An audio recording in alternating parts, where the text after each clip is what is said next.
Bonjour à toutes et à tous et bienvenue sur Vision Her, le podcast qui déconstruit les inégalités de genre avec bienveillance, sans jugement, pour bâtir ensemble un monde plus juste.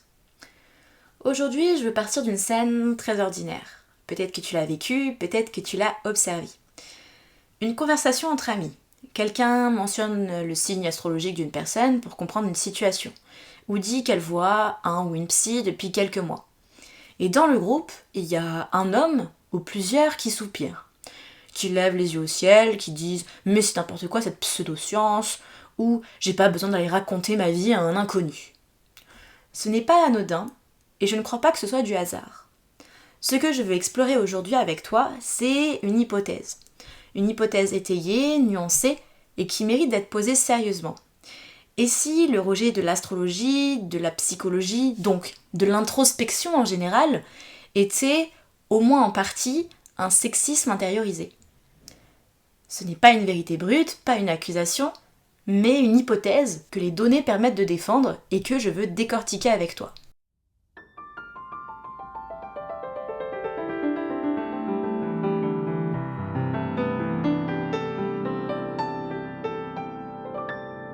Commençons par définir ce dont on parle. L'introspection, c'est la capacité à se pencher sur soi-même. Ses émotions, ses schémas de pensée, ses motivations, ses contradictions. C'est ce que mobilise une thérapie. C'est ce que mobilise d'une façon différente, et pas vraiment scientifiquement fondée, l'astrologie, ou d'autres pratiques de connaissance de soi. Ces deux objets, la psychologie et l'astrologie, sont très différents dans leur nature et leur validité scientifique. Je tiens à le dire dès le départ pour que notre réflexion reste honnête. La psychologie est une discipline académique rigoureuse, fondée sur des études empiriques. L'astrologie n'a pas de valeur prédictive démontrée. Mais ce n'est pas ce qui nous intéresse ici. Ce qui nous intéresse, c'est le fait qu'elles partagent une caractéristique sociale. Elles sont massivement perçues comme des pratiques féminines. Et ce fait social, lui, est mesurable.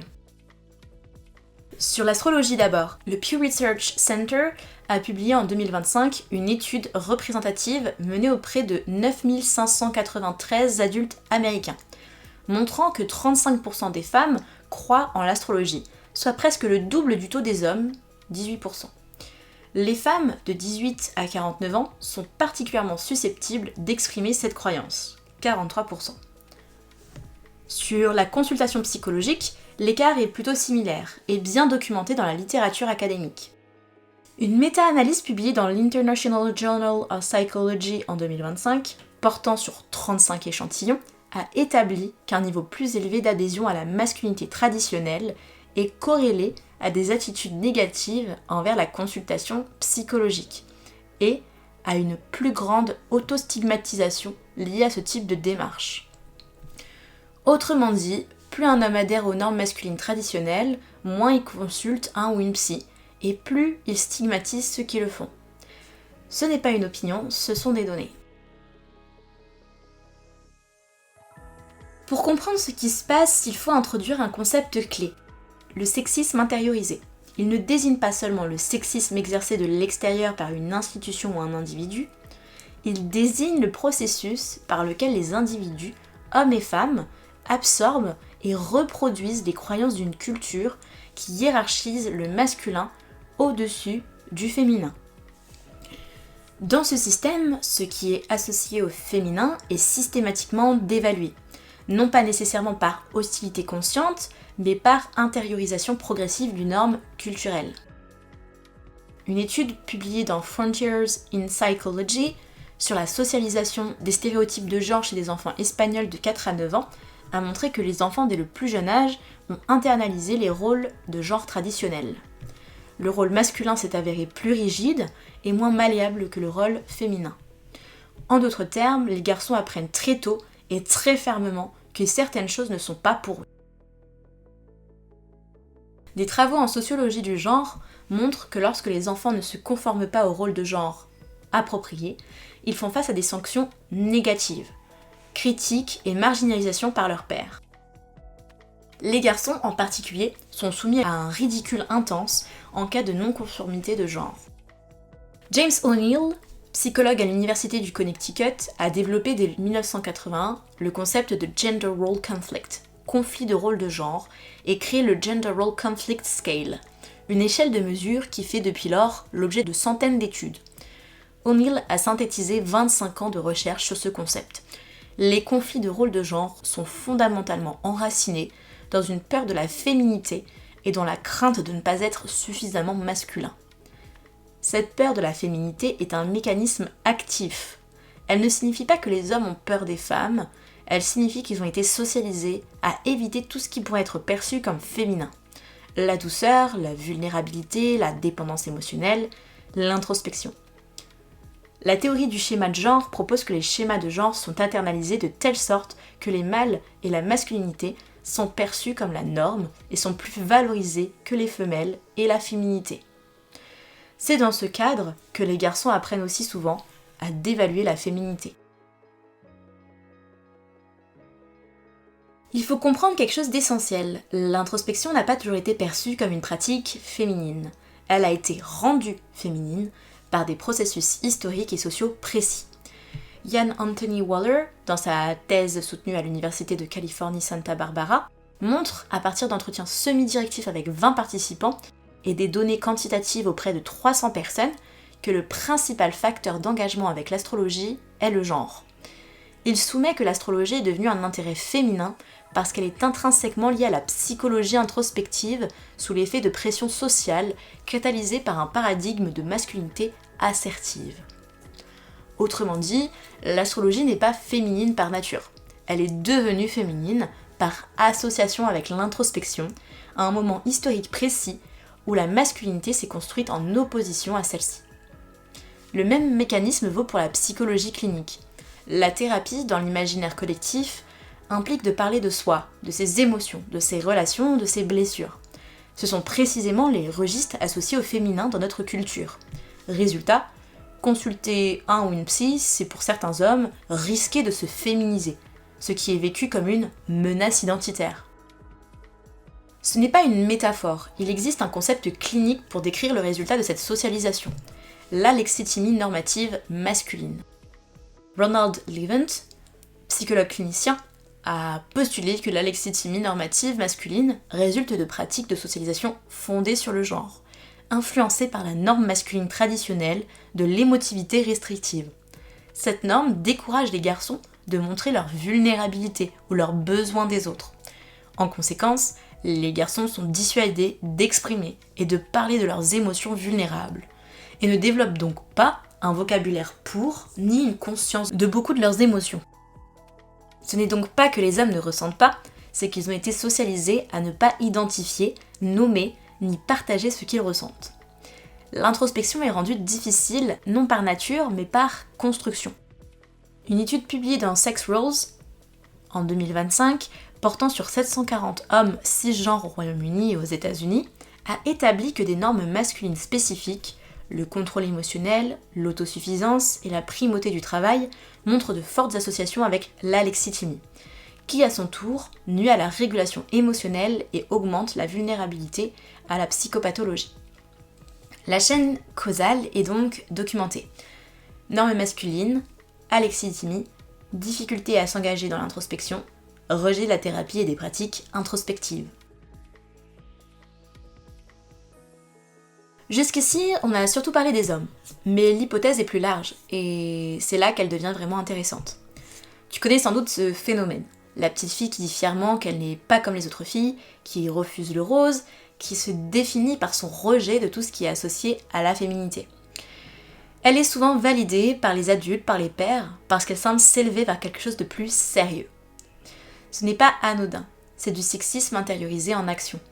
Si le masculin est perçu comme la norme valorisée, et le féminin comme ce qui est en dessous, alors les femmes aussi vont parfois rejeter ce qui est associé au féminin. L'introspection émotionnelle, l'astrologie, certaines formes de psychologie pour se sentir plus légitime, plus sérieuse ou plus rationnelle. La littérature sur les sexismes intériorisés établit que les femmes, après avoir observé répétitivement des croyances sociales qui déprécient la valeur et les compétences des femmes, finissent par intérioriser ces croyances misogynes et les appliquent à elles-mêmes et aux autres femmes, notamment à travers des assertions d'incompétence, la construction des femmes comme concurrentes et l'invalidation d'autrui ou de soi-même. La femme qui méprise l'astrologie parce que c'est pour les filles naïves reproduit exactement ce mécanisme. Mais la socialisation genrée fonctionne dans les deux sens. Si elle empêche structurellement les hommes d'accéder à l'introspection, elle permet davantage aux femmes de s'y autoriser, sans que cela soit une naissance féminine, ni un choix purement individuel. Un concept éclaire cela, le locus de contrôle, et il désigne la croyance d'un individu en sa capacité à contrôler les événements de sa propre vie. Quand il est interne, la personne se sent actrice de son destin.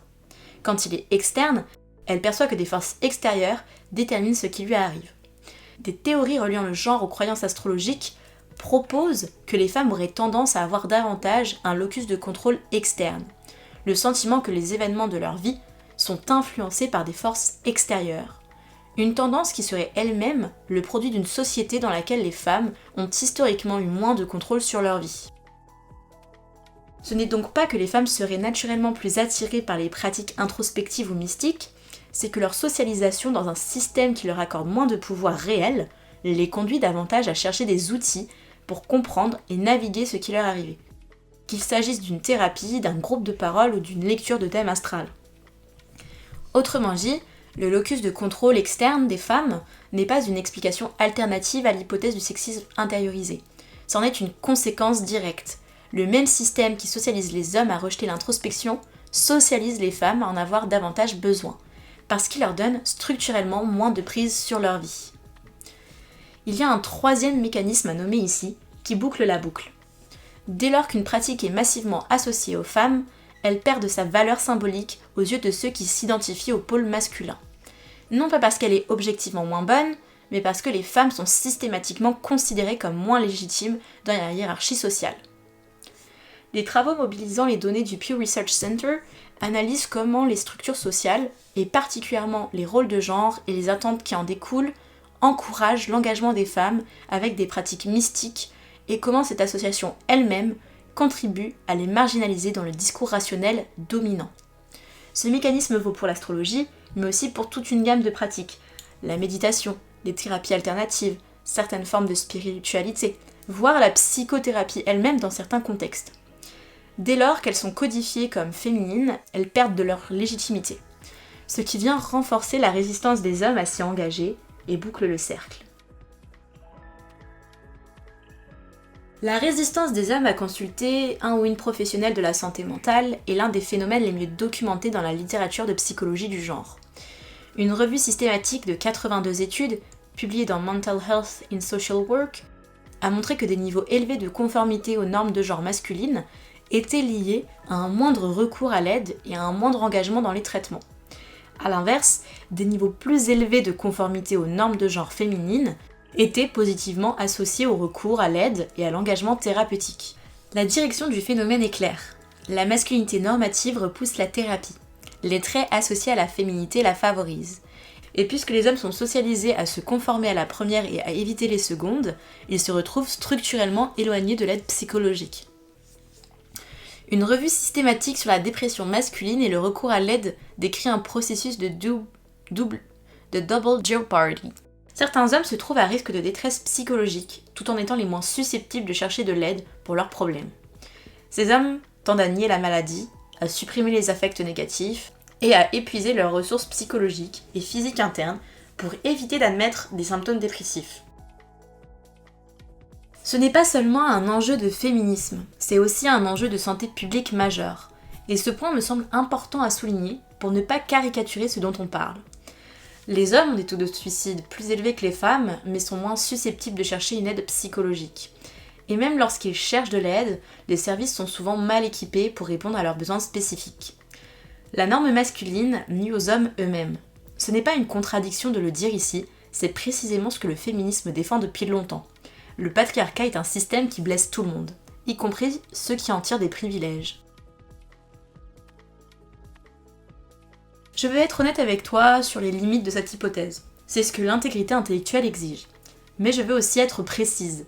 Certaines objections qu'on entend souvent ne sont pas réellement des limites. Elles viennent en réalité renforcer le propos. Prenons l'argument le plus fréquent. Je rejette l'astrologie parce que ce n'est pas scientifique. C'est un argument recevable en soi, mais il mérite d'être regardé de plus près. Parce que cet argument, dans la pratique, est rarement appliqué de façon cohérente. On le voit s'étendre souvent à la psychologie clinique, aux thérapies, à toute forme d'exploration émotionnelle. Or, la psychologie est une discipline scientifique rigoureuse, fondée sur des études empiriques, des protocoles validés, des méta-analyses. La rejeter au nom de la science n'est pas une position scientifique, c'est une confusion.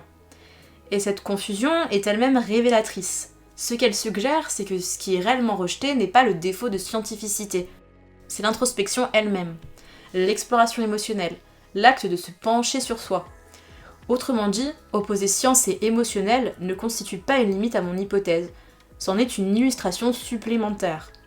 La seule nuance qui me semble véritablement nécessaire est celle-ci. La masculinité n'est pas monolithique. Ses formes les plus rigides ne s'expriment pas de la même façon selon les cultures, les générations, les classes sociales, les contextes familiaux. Ce que je défends, c'est que la dimension du sexisme intériorisé est une explication pertinente et solidement étayée par les données, pas la seule variable en jeu, et pas d'intensité égale pour tous les hommes. Ce que cette hypothèse ne dit pas, c'est que chaque homme qui refuse de consulter un ou une psy est nécessairement sexiste dans ses intentions conscientes. Ce qu'elle dit, c'est plutôt que le système qui produit cette résistance l'est, et que nous en sommes tous et toutes à des degrés divers, les héritiers, les héritières. Alors, qu'est-ce qu'on fait de tout ça ? Je pense que ce qui est en jeu dans ce débat, c'est quelque chose de plus profond que l'astrologie ou la thérapie en elle-même. C'est la question de la valeur de la connaissance de soi, de l'écoute de ses états intérieurs, de la curiosité pour ce qui nous anime, nous blesse, nous pousse à agir. Si nous vivons dans une société qui a décidé que ces pratiques étaient féminines, et donc moins sérieuses, moins rationnelles, moins légitimes, alors les rejeter n'est pas un acte de pensée critique, c'est un acte de conformité à une hiérarchie de genre. Et cette conformité coûte cher. Elle coûte aux hommes leur santé mentale, leur capacité à nommer leurs émotions, leur accès aux soins. Elle coûte aux femmes leur légitimité, la valeur de leurs intérêts, la reconnaissance de leurs pratiques de sens. L'introspection, qu'elle passe par la thérapie, par l'art, par la spiritualité ou par des conversations profondes entre amis, est une capacité humaine. Pas féminine, pas masculine, humaine. Et peut-être que décider de l'exercer librement, quels que soient les regards, c'est aussi une petite façon de se soustraire au système qui nous a appris à nous en méfier.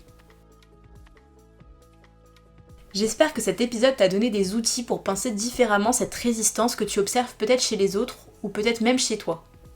Viens me dire ce que tu en penses sur les réseaux ou en commentaire. Pour plus d'épisodes, retrouve Vision Her sur YouTube, Spotify et Apple Podcast et sur TikTok et Instagram en tapant Vision Her 2025. Prends soin de toi et à très bientôt. C'était Dini pour Vision Her.